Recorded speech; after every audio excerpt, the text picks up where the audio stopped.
देखने के लिए चैनल को सब्सक्राइब करें और बेल आइकन दबाना ना भूलें। उषा घर की साफ सफाई कर रही होती है कि तभी रीटा हाथ में बैग और गंदी सैंडल लेकर घर में आती है। अरे ये क्या बहन, तुमने तो पूरा फर्श गंदा कर दिया। जरा अपनी बहन का थोड़ा ख्याल रखा करो। मैंने अभी कितनी मेहनत से पूरे फर्श की सफाई की थी। तो क्या हुआ दीदी, वैसे भी तुम पूरे दिन घर में ही पड़ी रहती हो, थोड़ा काम कर भी लोगी तो क्या चला जाएगा। ऐसा कहने के बाद वो अपने कमरे में चली जाती है, जिसके बाद बेचारी उषा को दोबारा से घर की साफ सफाई करनी पड़ती है। जब से रीटा बाहर काम करने लगी है तब से उसके अंदर पैसों को लेकर बहुत ज्यादा घमंड आ गया है, लेकिन मैं उसे कुछ कह भी नहीं सकती, आखिर मेरी छोटी बहन जो है। ऐसा सोचने के बाद वो चुपचाप घर के काम करने लगती है, तो वहीं दूसरी तरफ रीटा अपने लाए हुए नए कपड़े पहनकर देखती है। अरे वाह, क्या बात है, मैं तो इनमें बहुत प्यारी लग रही हूँ। अब मैं अपनी न्यू कलेक्शन को पहनूंगी। ऐसा सोचकर वो अपने नए कपड़े अपनी अलमारी में रखने के लिए जाती है, लेकिन वहाँ जगह ही नहीं होती, जिसके चलते वो अपनी कुछ साड़ियाँ निकाल देती है जो उसने केवल 1-2 बार ही पहनी होती है। अब इतना कमाती हूँ कि क्या बताऊँ, अपनी अलमारी को बस न्यू और ट्रेंडिंग कपड़ों से ही रखूंगी। रीटा अपनी पुरानी साड़ी ले जाकर अपनी बड़ी बहन को देने लगती है। ये लो दीदी, आप ये साड़ी पहन लेना। वैसे आपकी ये साड़ी तो फट गई है, मैं समझ सकती हूँ जीजा जी उतना कमा ही नहीं पाते कि आपके सारे शौकों को पूरा कर सके। रीटा, ये साड़ियाँ तो बहुत अच्छी हैं, लेकिन तुम इन्हें वापस ले जाओ, क्योंकि अगर मैं ये अपने पास रखूंगी तो रंजीत जी को बिल्कुल भी अच्छा नहीं लगेगा। वो मेरे लिए जितना करते हैं मैं उतने में ही खुश हूँ। ओह अच्छा, कोई बात नहीं, ये साड़ियाँ मैं मंदिर के भिखारियों को ही दे दूंगी, कम से कम उन्हें कपड़ों की कदर तो है। ऐसा कहने के बाद वो अपनी पुरानी साड़ियों को अपनी कार में रखती है और मंदिर पर जाकर गरीब भिखारिन को साड़ी बांट देती है। देखा, इन गरीबों ने कैसे लपक के ये साड़ियाँ ले ली। मेरी घमंडी बहन तो इन साड़ियों के लायक ही नहीं थी। ऐसा सोचकर वो अपनी कार में बैठती है और वापस घर लौट आती है। घर आने के बाद रीटा को बहुत तेज भूख लगती है। अरे यार, आज तो मेरे पेट में चूहे कूद रहे हैं। अरे बहू, तू आ गई, आजा यहाँ बैठ, तेरी बड़ी बहन ने खाना बनाया है, तुझे भूख लगी होगी, आ और आकर खा ले। रेशमा के कहने के बाद रीटा खाने की टेबल पर बैठ जाती है और खाना खाने लगती, लेकिन पहला निवाला खाते ही उसके मुंह में कंकड़ आ जाता है। हाय राम, ये क्या दीदी, आप मुझे मारना चाहती हो क्या? नहीं बहना, तू ये कैसी बातें कर रही है? तू मेरी बहन है, भला मैं तेरे साथ ऐसा क्यों करूंगी? इसका मतलब तूने कंकड़ मेरे वास्ते डाले थे? रेशमा ऐसा कहते ही तुरंत बेचारी उषा के बाल पकड़ लेती है। कल मुही करमजली, तुझे हमारी खुशी बर्दाश्त नहीं होती है ना, तभी तूने ऐसा किया। मैं जानती हूँ कि तू मुझे मारकर मेरे इस घर को हड़पना चाहती है। नहीं माँ जी, आप गलत कह रही हो, ऐसा कुछ नहीं है। रेशमा गुस्से से खाने की टेबल से सारा खाना नीचे गिरा देती है। अगर दोबारा ऐसा खाना बनाया तो मैं तेरा सारा सामान पैक करके तेरे घर भेज दूंगी, समझी तू? बेचारी उषा रोने लगती है। वहीं दूसरी तरफ ये सब देखने के बाद रीटा अपने मन ही मन खुश होती है। अरे वाह, मैंने तो हवा में तीर छोड़ा था, लेकिन तीर तो निशाने पर जाकर लगा बिल्कुल। हाय बेचारी मेरी बड़ी बहना। रीटा ऐसा मन में सोचते सोचते अपने आगे रखी दाल की कटोरी भी उठाकर नीचे फर्श पर बिखेर देती है, जिसके बाद वो अपनी बहन को आवाज लगाकर कहती है, ओह नो, शायद मुझसे ये दाल की कटोरी गिर गई। खैर कोई बात नहीं, मेरी बड़ी बहना है ना, इस गंदगी को साफ करने के लिए। रीटा ऐसा सोचकर वहाँ से चली जाती है, जिसके बाद बेचारी उषा रोते हुए पूरे घर की साफ सफाई दोबारा करती है और अपनी सास और बहन के गिराए हुए खाने को इकट्ठा करके वो बाहर जानवरों को खाना खिलाने चली जाती है, जिसके बाद वो अपनी सास और बहन के लिए दोबारा से खाना बनाती है। माँ जी, इस बार मैंने खाना बहुत ध्यान से बनाया है, आप खा लीजिए।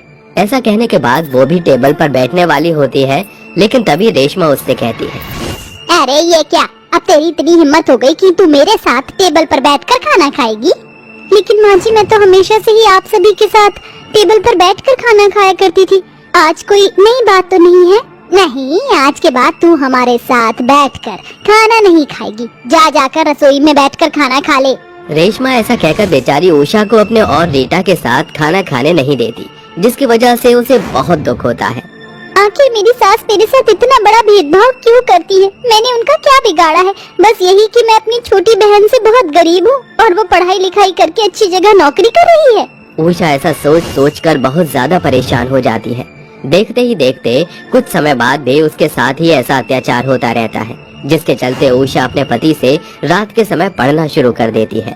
देखिए जी, मैं भी पढ़ाई लिखाई करके कुछ बनना चाहती हूँ। अगर हम दोनों मिलकर कमाएंगे तो हम भी अपने भविष्य में होने वाले बच्चों के लिए कुछ कर सकेंगे। तुम सही कहती हो उषा, मैं इतना भी नहीं कमा पाता कि मैं तुम्हारे 1 या 2 शौक पूरे कर सकूं, लेकिन मैं अपनी पूरी मेहनत करता हूँ उषा।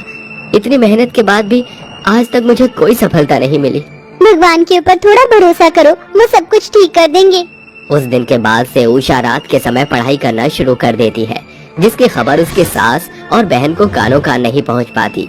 एक दिन रीटा अपने पति रोहन से कहती है, सुनिए जी, मेरा बर्थडे आ रहा है और मैं चाहती हूँ कि इस बार मेरा बर्थडे बहुत धूमधाम से मनाया जाए। जितना हो सके उतना पैसा लगाएंगे ताकि लोगों को समझ आ जाए कि हमारे जितना अमीर कोई भी नहीं है।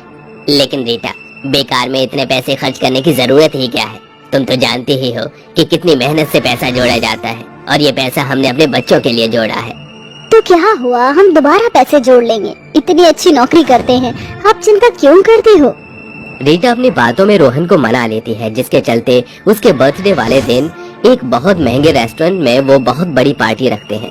अब पता चलेगा लोगों को कि मैं कितनी अमीर हूँ। रीटा अपनी बड़ी अमीरों वाली पार्टी में अपनी गरीब बहन उषा को भी बुलाती है। उषा अपनी बहन के लिए एक बहुत प्यारी ड्रेस लेकर आती है, जिसे देखते ही रीटा कहती है, अरे ये क्या, ये तो अरमानी के शोरूम की ड्रेस है।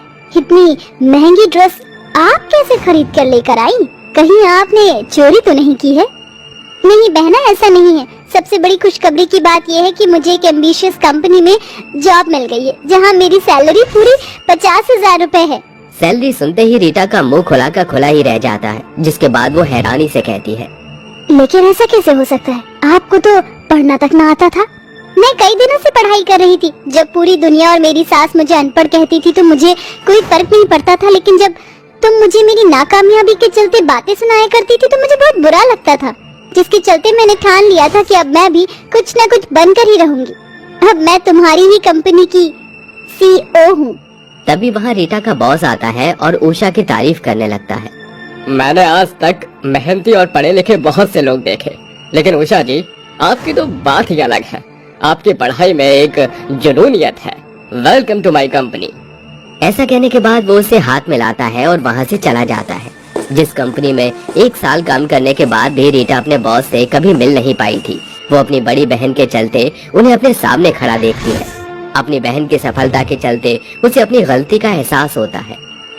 मुझे माफ कर दो दीदी, मुझे अपनी गलती का पछतावा है। मैंने आपके साथ बहुत बुरा व्यवहार किया, लेकिन आपने कभी मुझे कुछ नहीं कहा। अरे पगली, तू मेरी छोटी बहन है, भला मैं तुझे नाराज कैसे हो सकती हूँ? उषा रीटा को माफ कर देती है। वहीं दूसरी तरफ अब अपनी बड़ी बहू को भी नौकरी करते देख रेशमा का बर्ताव बदल जाता है और वो अपनी दोनों बहुओं को एक समान समझने लगती है, जिसके चलते दोनों बहनें एक ही घर में खुशी खुशी रहने लगती हैं। खुशी। अरे बहू, ये क्या पहना है तूने? क्या तुझे नहीं पता मंदिर ऐसे कपड़े पहनकर नहीं जाते हैं? अरे सासू मॉम, आप भी ये कैसी बातें करती हो? इन कपड़ों में कौन सी बुराई है? और फिर भगवान हमारा साफ दिल देखता है ना, कि हमारे शरीर के कपड़े। ये ड्रेस अभी ट्रेंडिंग में है। ओहो, तुम्हें समझाना तो बेवकूफी वाला काम है। इससे अच्छा तो मैं तुम्हें कुछ कहती ही नहीं। चलो, जैसा तुम्हारा दिल करे वैसे कपड़े पहनकर मंदिर चल लो। दोनों सास बहू मंदिर में बच्चे के लिए हवन करवाने के लिए पहुंच जाती हैं। ऐसे ही कुछ सालों से रेवा एक संतान के लिए हर जगह मन्नत और हवन करवाती है, लेकिन इतना कुछ करवाने के बाद भी उसे कोई फायदा नहीं होता।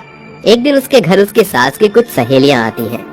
अरे सुमित्रा, तेरे बेटे की शादी को हुए पूरे 4 साल हो गए, लेकिन तेरी बहू को अभी तक एक भी संतान नहीं हुई। आखिर माजरा क्या है? मैं सब क्या बताऊं, मैं भी अपने पोते को देखने के लिए तड़प रही हूँ, लेकिन मुझे तो समझ ही नहीं आता कि आखिर भगवान क्या चाहता है। हर मंदिर में चले गए, बड़े बड़े डॉक्टरों से इलाज करवा लिया, लेकिन बहू को कोई संतान ही नहीं हो पा रही। कोई तेरी बहू बांझ तो नहीं है? अरे मैं तो कहती हूँ अपने बेटे की शादी किसी और से करवा दे और अपनी बहू को घर से निकाल दे, नहीं तो तेरा वंश नहीं चल पाएगा। ये सब सुनते ही सुमित्रा रोने लगती है। नहीं, मैं ऐसा कभी नहीं करूँगी। वो जैसी भी है मेरी बहू है और मैं अपनी बहू के साथ ऐसा व्यवहार नहीं करूँगी। देख सुमित्रा, एक तो तेरी प्यारी और लाडली बहू बहुत ही ज्यादा मॉडर्न है। मुझे तो लगता है कि वो चाहती नहीं है कि अभी उसे कोई बच्चा हो। ममता ये सब कह ही रही थी कि तभी वहाँ पर रेवा आ जाती है। आप सभी ने पेट भर कर नाश्ता कर लिया और मुझे लगता है कि अभी आप सभी औरतों को अपने घर जाकर देखना चाहिए। रेवा की बात सुनते ही सुमित्रा की सहेलियां अपने मुंह में बड़बड़ाते हुए जाने लगती हैं। बांझ कहेंगी, ऐसी बहू होते ही मर जानी चाहिए। वो कहती है कि ममता इतनी मॉडर्न है, चाहती ही नहीं होगी कि उसको बच्चा हो। ऐसी बहुओं को तो लात मारकर घर से निकाल देना चाहिए। वो सभी ऐसी खोखली बातें करते हुए वहाँ से चले जाते हैं, जिन्हें सुनकर बेचारी रेवा को बहुत बुरा लगता है और वो अपनी सास से कहती है, सासू मॉम, आपको रोने की जरूरत नहीं है। मैं जानती हूँ कि आप बहुत ज्यादा परेशान हो मुझे और बच्चे को लेकर, लेकिन मेरी बात मानो, एक न एक दिन इस परिवार को एक वंश जरूर मिलेगा। रेवा ऐसा बोलकर अपनी सास को शांत कर देती है, जिसके बाद वो पूरे दिन और पूरी रात बच्चे के बारे में ही सोचती रहती है। इस घर को एक वंश चाहिए, फिर चाहे वो किसी और की ही कोख से क्यों न निकला हो। और इस काम को करने के लिए मैं किसी को भी मोटी रकम दूंगी, तो कोई भी औरत हंसते हुए अपनी कोख मुझे दे देगी 9 महीनों के लिए। अगले दिन जैसे ही सवेरा होता है, वो अच्छे से तैयार हो जाती है और साड़ी पहन लेती है। उसे साड़ी में देख रेहान कहता है, अरे वाह रे वाह, आज तो तुम कमाल लग रही हो। कसम से मन कर रहा है कि तुम्हें कहीं दूर ले जाऊं। तो देर किस बात की है, चलो कहीं बाहर घूमने चलते हैं। रेहान अपनी पत्नी को पहली बार साड़ी में देखकर बहुत खुश होता है, जिसके चलते वो अपनी पत्नी को ना नहीं कर पाता और उसे बाहर घुमाने ले जाता है। लेकिन रेवा ऐसी जगह जाती है जहाँ कोई भी नहीं होता। पता है आपको कि मैं आपको यहाँ क्यों लेकर आई हूँ? क्योंकि तुम्हें आज बाहर घूमने का मन था, लेकिन मैं ये नहीं समझ पा रहा हूँ कि तुमने इतने सारे रेस्टोरेंट को छोड़कर ये सन्नाटी वाली जगह ही क्यों चुनी। क्योंकि मैं चाहती हूँ कि आप मेरी बात शांति से सुने। आप तो जानते ही हो मेरी कोख से आपके परिवार को कोई संतान नहीं मिल रही है, इसलिए मैं चाहती हूँ कि आप दूसरी शादी कर लो। रेवा, तुम ये कैसी बातें कर रही हो? मैं तुम्हें बहुत प्यार करता हूँ और बच्चे के लिए मैं तुम्हें छोड़ नहीं सकता। तो मैंने कब कहा कि आप मुझे छोड़ो? दरअसल मैं चाहती हूँ कि आप दूसरी शादी कर लो किसी गरीब घर की लड़की से। जब आपको उससे बच्चा मिल जाएगा तब आप उससे दूर हो जाना और मैं उसे बच्चे के लिए ढेर सारे पैसे दे दूंगी। लेकिन ऐसी औरत हमें कहाँ मिलेगी? ऐसी औरत को मुझे ढूंढना होगा। रेवा कई दिनों तक अपने लिए सौतन ढूंढती है, लेकिन उसे कोई लड़की नहीं मिलती। लेकिन एक दिन उसे अचानक उसकी एक सहेली का कॉल आता है। अरे अंजलि, कैसी है तू? बहुत दिनों बाद तूने मुझे याद किया। बस क्या बताऊं बहन, पिताजी का पूरा बिजनेस ठप हो गया है। तब से हमारी फाइनेंशियली कंडीशन बहुत खराब हो गई है। फिलहाल मैं एक नौकरी ढूंढ रही हूँ जिससे मैं अपने परिवार को चला सकूं। रेवा अंजलि से बात करने के बाद समझ जाती है कि अंजलि को पैसों की बहुत ज्यादा जरूरत है, जिसके चलते वो अंजलि को अपनी पूरी बात समझाती है। क्या कहा? पूरे 25 लाख रुपए देगी तू मुझे? ठीक है, मैं तेरे पति से शादी करने के लिए तैयार हूँ। पैसों के लिए अंजलि रेहान से शादी कर लेती है। अंजलि बहुत समझदार और संस्कारी थी, जिसके चलते रेवा के ससुराल में अंजलि को हर कोई पसंद करता है।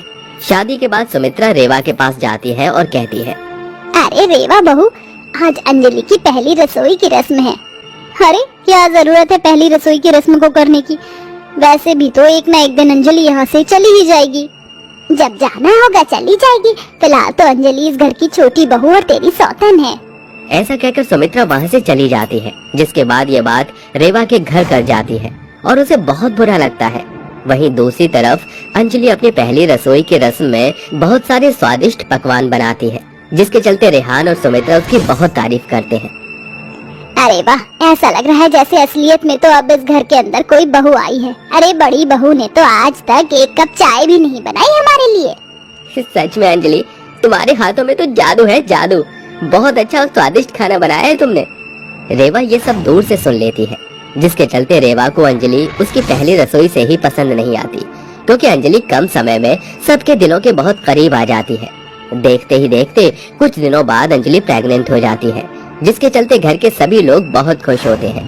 अरे वाह, मुझे तो यकीन ही नहीं होता, आखिरकार इस घर का वंश आने ही वाला है। देखा रेवा, अंजलि प्रेग्नेंट हो गई है, अब हमें एक संतान मिल जाएगी। उस दिन के बाद से सुमित्रा अंजलि का बहुत ख्याल रखती है। उसकी हर एक छोटी से छोटी और बड़ी से बड़ी बात का ख्याल रखती है। इस बात से रेवा को बहुत चिढ़ मचती है। वहीं दूसरी तरफ वो सबको अपनी तरफ खींचने के लिए उनके लिए रसोई में जाकर अच्छा खाना बनाने की कोशिश करती है। जब इस घर में मैं पहली बार आई थी तो मेरी सास ने मेरी रसोई की रस्म नहीं करवाई थी, क्योंकि मुझे कुछ भी बनाना नहीं आता था। लेकिन अब मैं भी सबके लिए अच्छा खाना बनाऊंगी। रेवा बहुत मन से सबके लिए खाना बनाती है और टेबल पर लगा देती है, जिसके बाद वो सभी को बुलाती है। जैसे ही सब खाना खाते हैं, वो खाना अपने मुंह से निकाल देते हैं। ये क्या बनाया है तुमने? इतना नमक? इतनी मिर्ची है, कोई मुझे पानी दे दो, नहीं तो मेरी जुबान जल उठेगी। मैं तो बस आप सभी को खुश करना चाहती थी। अरे बहू, मैं जानती थी कि तुझे खाना बनाना नहीं आता, इसलिए हमने तेरी पहली रसोई की रस्म नहीं करवाई थी। ऐसा खाना खाने से अंजलि को कितना नुकसान पहुंच सकता है, तुमने एक बार भी नहीं सोचा? चलो अंजलि, आज हम बाहर खाना खा लेंगे। रेहान अंजलि को लेकर वहाँ से चला जाता है और सुमित्रा भी अपने कमरे में चली जाती है। अब रेवा पर कोई ध्यान नहीं देता, जिसके चलते रेवा अकेली पड़ जाती है। 9 महीने बीतने के बाद मैं कभी भी इस घर की बहू नहीं बन पाई। सही मायनों में अंजलि ही इस घर की असली बहू है। उसने बहू होने के सारे फर्ज निभाए हैं। रेवा अंजलि के कमरे में 25 लाख रुपए रखकर वहाँ से चली जाती है।